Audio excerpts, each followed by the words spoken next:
Guys, thank you so much for the amazing response. Direct calls பண்ணியிருந்தீங்க, WhatsApp messages, YouTube comments, Facebook comments எல்லாம் கொடுத்து இந்த initiative வந்து நீங்கள் அப்ரிஷியேட் பண்ணியிருந்தீங்க. So thank you so much for all your love and support. So இந்த video பார்த்தீங்கன்னா basics of sound. So இது கற்றுக்கிட்டிங்கன்னா அடுத்தடுத்து வர வீடியோஸ் எல்லாம் வந்து உங்களுக்கு ரொம்ப ஈஸியாக வந்து புரிஞ்சுக்கலாம். சொல்கிற ஒவ்வொரு டெக்னிக்ஸு, ஒவ்வொரு ப்ரொசீஜர்ஸு இதெல்லாம் வந்து சொல்லும்போது உங்களுக்கு வந்து ரொம்ப ஈஸியாக புரியும்.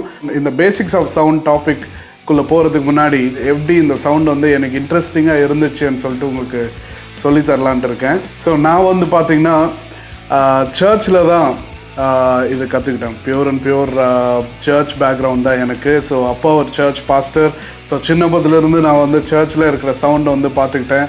ஸோ அதில் இருக்கிற ப்ராப்ளம்ஸ் எல்லாம் ட்ரபிள் ஷூட் பண்ணிவிட்டு, அதில் இருக்கிற சிச்சுவேஷன்ஸ் எல்லாம் ஹேண்டில் பண்ணிக்கிட்டு, as a band, as a vocalist நிறைய மினிஸ்ட்ரீஸ்க்கெல்லாம் போகும்போது, கான்சர்ட்ஸ் பண்ணும்போது இருக்கிற சிச்சுவேஷன்ஸ் எல்லாம் கூட நான் ஹேண்டில் பண்ணியிருந்தேன். ஸோ இதெல்லாம் இந்த எக்ஸ்பீரியன்ஸ் எல்லாம் வச்சுட்டு தான் வந்து நான் இந்த லெவலுக்கு நான் கற்றுக்கிட்டு உங்களுக்கு அந்த டிப்ஸ் எல்லாம் உங்களுக்கு கொடுக்கலான்னு சொல்லிட்டு தான் நான் இது பிளான் பண்ணியிருக்கேன். ஸோ சர்ச்சில் இருந்து நீங்கள் கற்றுக்கிட்டு அங்கே இருக்கிற ப்ராப்ளம்ஸ் எல்லாம் உங்களால் சால்வ் பண்ண முடிஞ்சால் நீங்கள் எந்த ஒரு ப்ராப்ளம் இருந்தாலும் நீங்கள் சால்வ் பண்ணிடலாம். ஏன்னா அங்கே தான் வந்து மேஜர் ப்ராப்ளம்ஸ், மேஜர் டிஃபிகல்ட்டிஸ் இருக்குது. ஸோ அது நம்ம வந்து டார்கெட் பண்ணி நம்ம கற்றுக்கிட்டு இந்த சர்ச்சில் நம்ம இருக்கிற ப்ராப்ளம்ஸை நம்ம ஃபேஸ் பண்ணிட்டோம்னா ஈஸியாக கற்றுக்கலாம். So friends, let's get into the topic, basics of sound. Okay, sound இன்ஜினியரிங்ன்றது it's a very big topic. இதுக்காக டிப்ளமோ கோர்சஸ் இருக்குது, காலேஜஸ் போய் படிக்கலாம், degree courses 3 years, 2 years, 1 year அந்த மாதிரி நிறைய கோர்சஸ் இருக்குது. Because there is a lot, அதாவது நிறைய இதில் கற்றுக்க வேண்டியது இருக்குது. பட் என்னால் முடிஞ்ச வரைக்கும் இது எவ்வளோ சிம்பிளாக ஆக்க முடியும் அப்படின்னு சொல்லிட்டு தான் நான் வந்து சில பாயிண்ட்ஸ் வந்து நோட் பண்ணி இதை நான் சொல்லி கொடுத்து, ஏன்னா இதுக்கப்புறம் நம்ம மிக்சர்ஸோ இல்லை சவுண்ட் ரெக்கார்டிங்ஸோ ஹேண்டில் பண்ணும்போது உங்களுக்கு என்ன சொல்ல வரேன், என்னது இதுன்றது உங்களுக்கு ஈஸியாக புரியும். ஸோ ஃபர்ஸ்ட் பாயிண்ட் பார்த்தீங்கன்னா ஆடிபிள் ஃப்ரீக்வன்சிஸ். அதாவது சவுண்டுன்றதே வந்து கம்ப்ளீட்டாக ஃப்ரீக்வன்சிஸ் தாங்க. அதாவது நம்ம செல்ஃபோன்ஸ் எப்படி ஃப்ரீக்வன்சிஸில் ஒர்க் ஆகுதோ, வாக்கி டாக்கீஸ் இல்லை வயர்லெஸ் சிஸ்டம்ஸ் இதெல்லாம் வந்து ஃப்ரீக்வன்சிஸில் தான் ஒர்க் ஆகுது. பட் இந்த ஆடிபிள் ஃப்ரீக்வன்சிஸ்ன்றது நம்ம காதுக்கு, அதாவது ஹியூமன் இயர்ஸ்க்கு கேட்கக்கூடிய ஃப்ரீக்வன்சிஸ் தான் வந்து சவுண்ட். ஸோ இதில் பார்த்தீங்கன்னா செகண்ட் பாயிண்ட், அந்த நம்ம கேட்கக்கூடிய அந்த ஃப்ரீக்வன்சிஸ் பார்த்தீங்கன்னா 20 Hz to 20 kHz சொல்லிட்டு மெஷர் பண்ணுறாங்க. ஸோ 20 Hzன்றது பேஸ் ஃப்ரீக்வன்சிஸ், அதாவது ரொம்ப பேஸியாக இருக்கும். 20 kHzன்றது ஹை ஃப்ரீக்வன்சிஸ். ஸோ இதில் வந்து 4 விதமாக பிரிக்கிறாங்க. ஸோ பேஸ், அதாவது low frequencies, and low mid frequencies, அதுக்கப்புறம் high mid frequencies and high frequencies. So இந்த பிக்சரை நீங்கள் நல்லா ஞாபகம் வச்சிக்கணும். ஏன்னா டிஜிட்டல் மிக்சிங் அண்ட் பார்க்கும்போது இந்த பிக்சர் தான் நீங்கள் பார்ப்பீங்க. ஸோ இதை வச்சு தான் நம்ம வந்து ஈக்குவலைசேஷன் பண்ண போகிறோம். ஸோ இந்த 4 ரீஜன்ஸ் வந்து கண்ட்ரோல் பண்ணுற மாதிரி தான் மிக்சர்ஸில் கண்ட்ரோல்ஸ் இருக்கும். ஸோ நீங்கள் யூஸ் பண்ணுற மிக்சரில் நீங்கள் பார்த்தீங்கன்னா ஒரு வாட்டி ஹைஸ்ன்னு எழுதியிருக்கும், இல்லை ஹெச்எஃப் எழுதியிருக்கும், லோஸ் இல்லைனா எல்எஃப்னு எழுதியிருக்கும், இல்லை எம்எஃப் மிட் ஃப்ரீக்வன்சிஸ், இல்லைனா வந்து ஹை மிட் இல்லை லோ மிட் கூட உங்களுக்கு இருக்கும். ஸோ இந்த 4 ரீஜன்ஸ் கண்ட்ரோல் பண்ணி தான் வந்து ஒரு பெஸ்ட் சவுண்ட், அதாவது ஒரு வேளை அந்த பேலன்ஸ் உங்களுக்கு கரெக்டாக வரலன்னா இந்த சவுண்டை வந்துட்டு நம்ம இந்த கண்ட்ரோல்ஸ் வச்சு பேலன்ஸ் பண்ண போகிறோம். ஸோ ஹைஸ் அதிகமாக இருந்ததுன்னா ஹைஸ் கம்மி பண்ணுவோம், லோஸ் அதிகமாக இருந்ததுன்னா லோஸ் கம்மி பண்ணுவோம், ஹைஸ் கம்மியாக இருந்ததுன்னா ஹைஸ் பூஸ்ட் பண்ணுவோம், இல்லை மிட்ஸ் கம்மியாக இருந்ததுன்னா மிட்ஸ் பூஸ்ட் பண்ணுவோம், மிட்ஸ் அதிகமாக இருக்குன்னா மிட்ஸ் கம்மி பண்ணுவோம். ஸோ டிபெண்ட்ஸ் ஆன் எப்படி நம்ம காதுக்கு கேட்குதுன்றதை பொறுத்து தான் இருக்குது. ஸோ இதுதாங்க இந்த ஃப்ரீக்வன்சி ஸ்பெக்ட்ரம். ஸோ இதை வச்சு தான் நீங்கள் வந்து ஈக்குவலைசேஷன் பண்ண போகிறீங்க.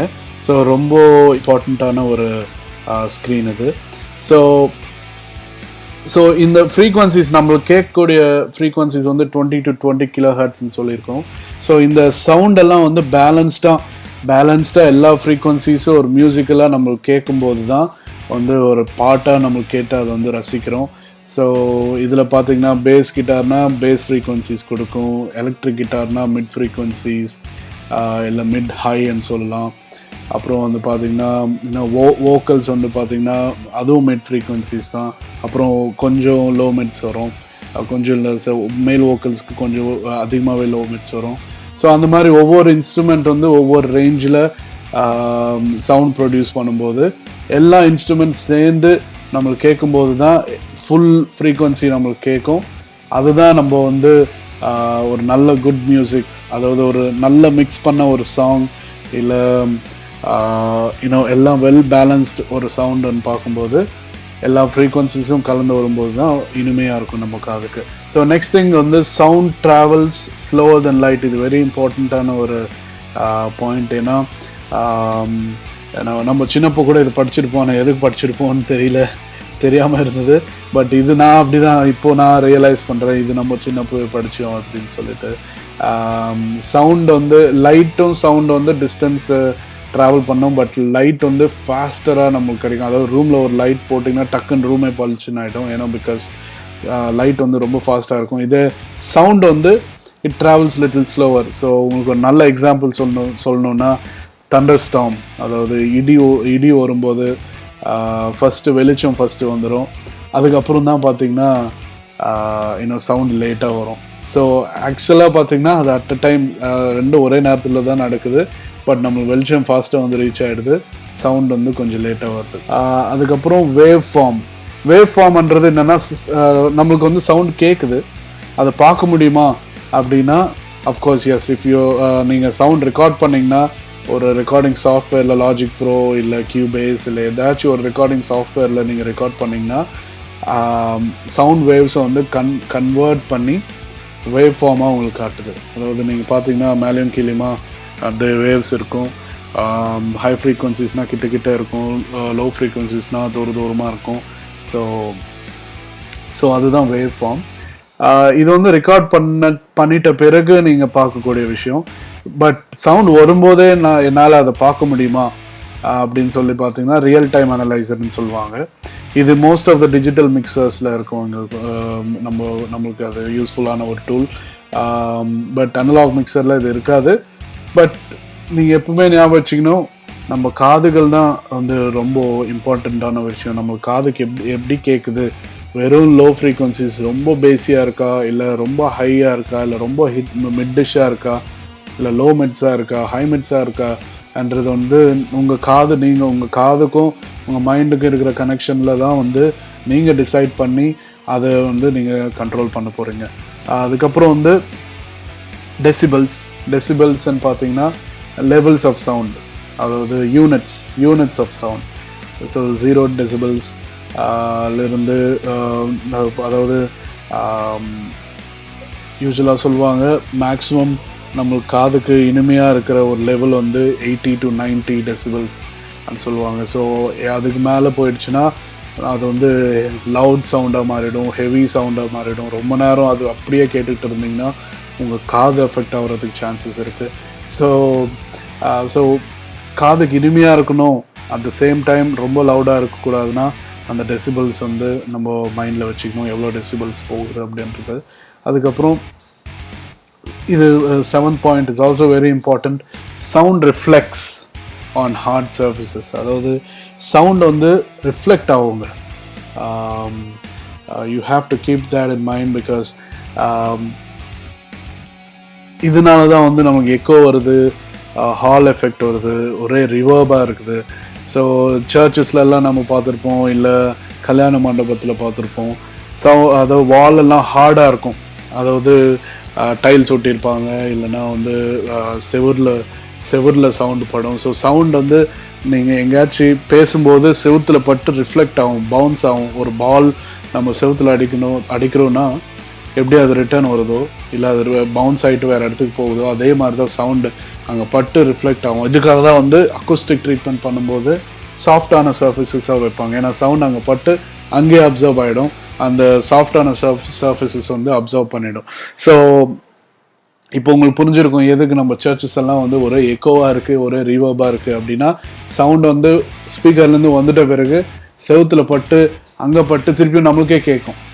ஸோ எங்கெங்கெல்லாம் ஹார்ட் சர்ஃபேசஸ் இருக்கோ, எங்கெங்கெல்லாம் வந்து கிளாஸோ இல்லைன்னா பார்த்தீங்கன்னா டைல்ஸோ இருக்கோ, அங்கெல்லாம் பட்டு திருப்பி நம்மளுக்கே கேட்கும். ஸோ ஒரு சவுண்டுன்றது க்ளீனாக நம்மளுக்கு கேட்காம அங்கங்கே பட்டு நம்மளுக்கு டபுளாக கேட்டு தான் ஒரு ரிவர்ப்ன்றது ஃபார்ம் ஆகுது. இல்லைனா எக்கோ, அதாவது ஒரு வேளை லாங் டிஸ்டன்ஸ் எங்கேயோ தான் ஹார்ட் சர்ஃபேஸ் இருக்குன்னா அங்கே பட்டு சவுண்ட் ரிட்டர்ன் ஆகிறது தான் எக்கோ. ஸோ இதெல்லாம் வந்து உங்களுக்கு points to remember. Basics of sound அனும்போது இதெல்லாம் நீங்கள் மைண்டில் இருக்கணும். ஸோ இதை நீங்கள் மைண்டில் வச்சுக்கிட்டு தான் வந்து நீங்கள் மிக்சர் ஹேண்டில் பண்ண போகிறீங்க.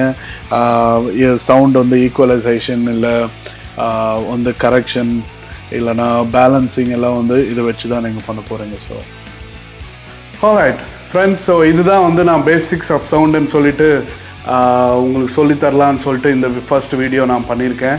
ஸோ இதில் உங்களுக்கு கண்டிப்பாக வந்து நிறைய பேர் புரிஞ்சிருக்கும்னு நம்புகிறேன். ஒருவேளை உங்களுக்கு ஏதாச்சும் புரியலன்னா நீங்கள் கமெண்ட் பண்ணுங்கள்.